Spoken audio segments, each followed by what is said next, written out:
আসসালামু আলাইকুম ওয়া রাহমাতুল্লাহি ওয়া বারাকাতুহু নাহমাদুহু ওয়া নুসাল্লি আলা রাসূলিহিল কারীম আম্মা বাদ। যে যেখান থেকে দেখছেন আমাদের এই ওয়াজ মিডিয়া ঢাকার পক্ষ থেকে সকলকে জানাই আন্তরিক শুভেচ্ছা ও অভিনন্দন।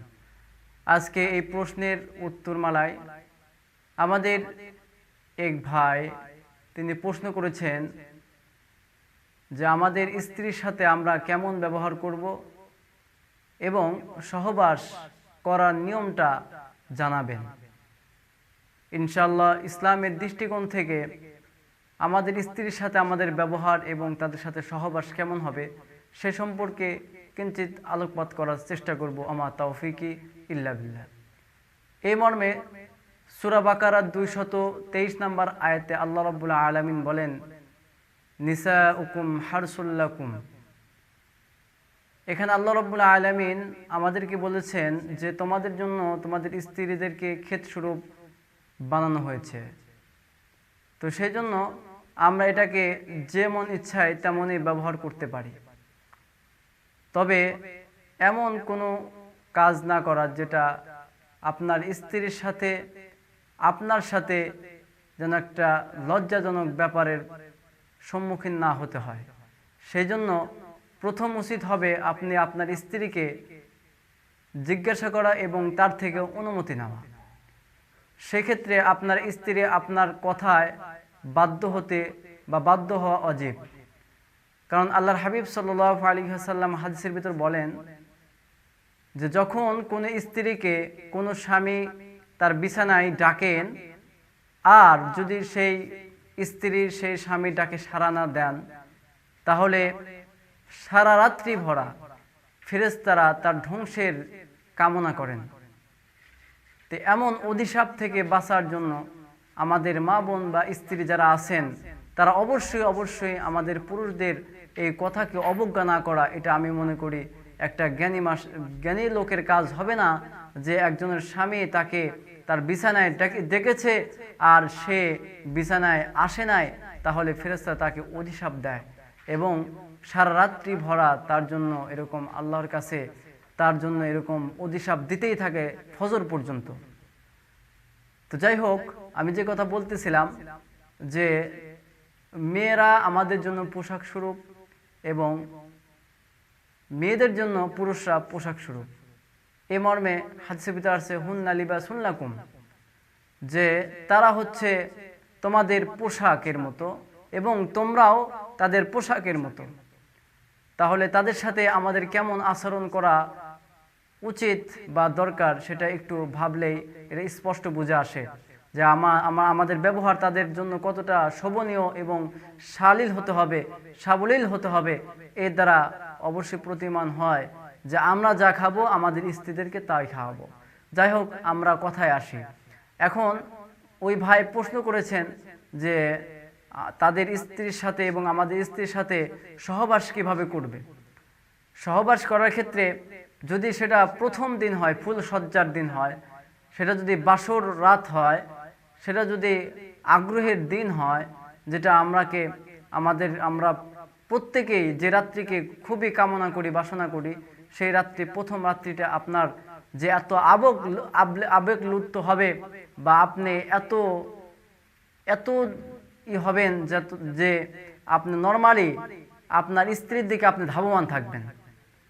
তো ওই রাত্রিতে আপনি আপনার স্ত্রীকে জিজ্ঞাসা করবেন যে দেখো, আমি তোমাকে কবুল বলে আমার জীবন সঙ্গিনী করে আমার বাড়িতে নিয়ে আসছি, তুমি সহধর্মিণী হিসাবে আমার পাশে সারা জীবন থাকবে। তো তোমার জন্য আমার সবকিছু হালাল আল্লাহ রাব্বুল আলামিন করে দিয়েছেন। হাদিসের ভিতরেও তোমার সকল অঙ্গ আমার জন্য হালাল, আমি ব্যবহার করতে পারি। তখন যদি আপনার স্ত্রী যদি কোনো অসুখে যদি জড়িত না থাকে, যদি আপনার স্ত্রীর সম্মতি দিয়ে দেন যে ঠিক আছে আপনি ব্যবহার করতে পারেন, তাহলে আপনার প্রথম যে কাজটা হবে সে কাজটা আপনি ওযু করে আসবেন। সুন্দরভাবে ওযু করে এসে আপনি আপনার স্ত্রীর কাছে আসবেন। এসে তাকে এরকম দুইজনে একটা দোয়া পাঠ করবেন, যেই দোয়াটা আল্লাহর হাবিব সাল্লাল্লাহু আলাইহি ওয়াসাল্লাম হাদিসের ভিতরে বলেছেন যে বিসমিল্লাহি আল্লাহুম্মা জান্নিবনা শাইতানা ওয়া জান্নিবিশ শাইতান, যে হে আল্লাহ, আপনার নামে শুরু করতেছি, আপনি আমাদের উভয়কে শয়তান থেকে হেফাজত করবেন এবং আমাদের অনাগত যে সন্তান আসবে দুনিয়ার বুকে, এই সন্তানকেও এই শয়তান থেকে হেফাজত করবেন। এই দোয়ার মাধ্যমে আপনি আপনার স্ত্রীর কাছে যাবেন এবং স্ত্রীর সম্মতি নিয়ে আপনি যে কোনোভাবে আপনি তাকে ব্যবহার করতে পারেন। এই মর্মে আল্লাহ রাব্বুল আলামিন তিনি কুরআনুল কারীমের ভিতরে বলছেন যে নিসাউকুম হারসুল লাকুম, যে তোমরা তোমাদের স্ত্রী যেভাবে তোমরা ব্যবহার করতে পারো, কোনো সমস্যা নাই। আপনি যদি সামনে দেওয়া মন চায় সামনে দেওয়া করতে পারেন, বা যদি মনে চায় পিছন দিয়ে করবেন সেটাও করতে পারেন। তবে স্ত্রীদের যে আপনার পায়খানা নালী আছে, যেটা ওই নালী দিয়ে আপনারা কোনো সময় প্রবেশ করাবেন না, এটা হারাম। এটা খুবই লজ্জিত একটা বা গর্হিত কাজ, যে স্ত্রীদের আপনার বায়ুপথে তাদের সাথে সঙ্গম করা, তাদের সাথে সহবাস করা, এটা নিন্দনীয় কাজ। এটা থেকে আমরা সবাই হেফাজত থাকবো। হ্যাঁ, সামনে থেকে পিছন থেকে বলার অর্থ হলো যে সন্তান প্রসবের যে রাস্তা, এই রাস্তা দিয়ে আপনি সঙ্গম করবেন, সহবাস করবেন, সেটা হোক সামনে দিয়ে অথবা পিছন দিক থেকে।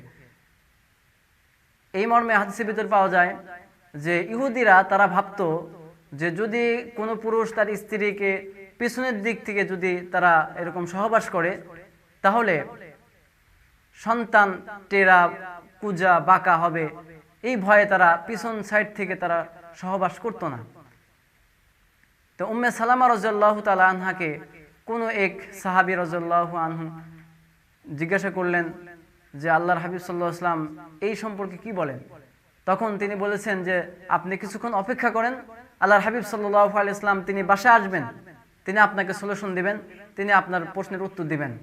আল্লাহর হাবিব সাল্লাল্লাহু আলাইহি ওয়াসাল্লাম যখন আসলেন, তিনি তাকে সম্বোধন করে বললেন যে আল্লাহ রাব্বুল আলামিন এই মর্মে আয়াত নাজিল করেছেন, নিসাউকুম হারসুল লাকুম, যে এই তোমাদের মেয়েদেরকে তাদের পুরুষদের জন্য, পুরুষ স্বামীদের জন্য এটাকে ক্ষেত স্বরূপ বানানো হয়েছে, সে যে দিক দিয়ে ইচ্ছে সেই দিক দিয়ে তোমার সাথে সহবাস করতে পারে। তো এখানে লজ্জার কোনো ব্যাপার না, বা এটাকে অন্য চোখে দেখার কোনো দরকার নেই। এটা যেহেতু ইসলাম এটাকে সাপোর্ট দেয় সেই ক্ষেত্রে। তবে হ্যাঁ, আপনার যখন স্ত্রী যখন মাসিক অবস্থায় থাকবে, তখন তো আপনি তার সাথে সেই সহবাস করতে পারবেন না। সেই ক্ষেত্রে আপনি যে আপনার জৈবিক চাহিদা, সেটাকে আপনি কিভাবে পূরণ করবেন? সেই ক্ষেত্রে ইসলাম আপনাকে এরকম তার উরুর সাথে সহবাস করা, বা উরুর সাথে স্পর্শ করা, বা তাকে চুম্বন করা, অন্যভাবে আপনি তার সাথে সহবাস করতে পারেন, এটা ইসলাম আপনাকে সাপোর্ট দেয়। তো সেই জন্য আমরা এই নিয়মগুলো পালন করার চেষ্টা করবো। হ্যাঁ, আর একটা কথা, সেটা হলো যে আপনি একাধিকবার এক রাত্রিতে একাধিকবার আপনার স্ত্রীর সাথে সহবাস করতে চাচ্ছেন, আপনি একবার সহবাস করছেন আর একবার সহবাস করতে চান, তাহলে উত্তম হবে যে আপনি একবার সহবাস করে আপনি ওযু করে এসে আবার যদি সহবাস করেন তাহলে ভালো হবে। হ্যাঁ, তার চেয়ে বেশি ভালো হয় একবার সহবাস করে গোসল দিয়ে আসে, তারপরে আবার যদি আপনি সহবাস করেন, তাহলে আপনি সহবাসের তৃপ্তি একটু বেশি পাবেন। অধিক তৃপ্তি পাওয়ার জন্য আপনি গোসল করতে পারেন। আর সাথে সাথে কথা হলো যে আপনি সহবাসের পূর্বে যে খাদ্যগুলো খেলে আপনার শরীরে ইমেজ সৃষ্টি হবে, যেরকম মধু খেলে আপনার এই দিকে আপনার আগ্রহ আসবে, আপনি এগুলো সেবন করতে পারেন, খেতে পারেন। আরও আনুষঙ্গিক অনেক কিছু যেগুলো আপনি খাইলে আপনার স্ত্রীকে আপনি সুখময় করতে পারবেন, আনন্দ দিতে পারবেন, তাহলে আপনি সেইগুলো সেবন করতে পারেন। আর এই সেবনের মাধ্যমে আপনারা উভয় আনন্দিত হতে পারেন। তো এইগুলোর দিকে আমরা সবাই খেয়াল করব। এই বলে আমার সংক্ষিপ্ত আলোচনা শেষ করছি। ওমা তৌফিকি ইল্লা বিল্লাহ।